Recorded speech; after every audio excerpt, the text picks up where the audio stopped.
I'm Dr. Jim Schwade. I'm the Medical Director and Executive Director of the Cyberknife Centers of Miami and Palm Beach.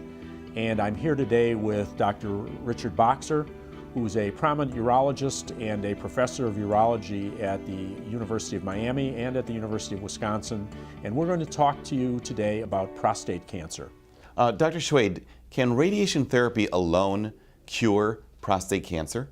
Oh, absolutely. In fact, radiation therapy as a definitive treatment is a very, very good option and has been used for many, many years, and for early stage prostate cancer appears to be just as effective as the surgical options. And one of the advantages of radiation therapy is it can be used in patients who may be at risk to have disease that's spread beyond the prostate gland or in the tissues, other tissues in the pelvis. Although the chance of curing those patients may not be as high as in patients who have disease confined to the prostate gland. And then there's a number of different options that are available. And then more recently, there's been the use of what we refer to as radiosurgical approaches. And the one that people are hearing the most about is the Cyberknife, which is a lightweight linear accelerator that's mounted on a robotic arm and can move around the patient from many directions and give a dose of radiation from sometimes up to several hundred different positions in order to deliver a very, very high dose of radiation to a very, very tightly confined target volume.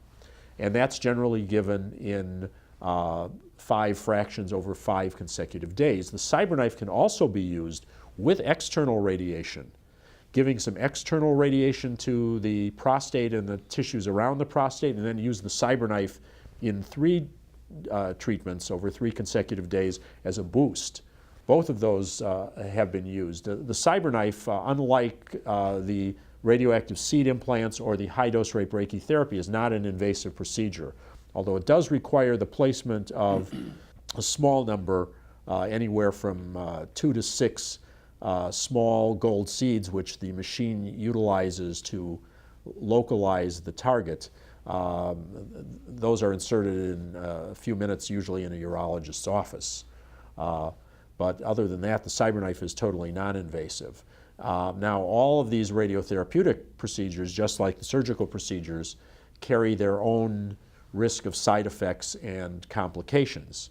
The external radiation, the radiation therapy that we described with linear accelerators that's given over many weeks, does have some side effects. Patients are more tired than normal during the course of treatment. They can have some urinary or rectal discomfort.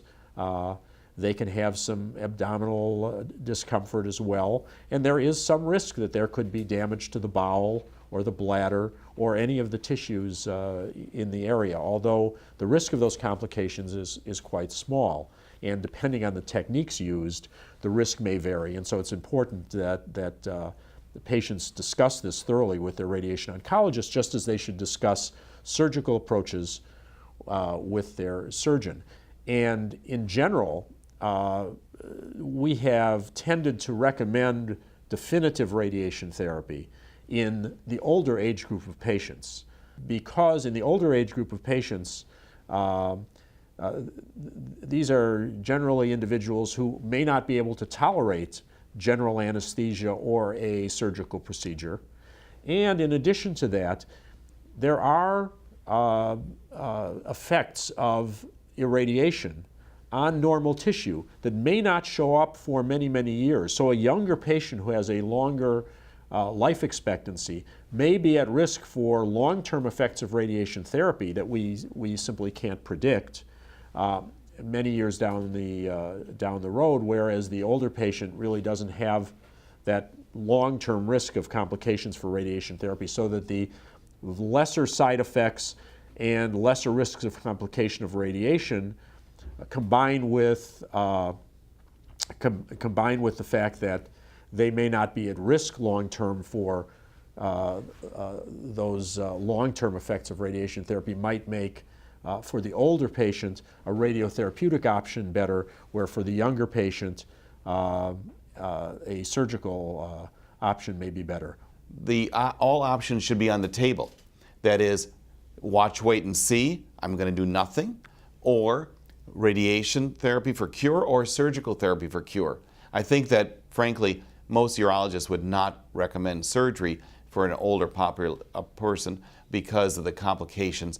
And so therefore, it really says either watch, wait, and see, or a form of radiation therapy.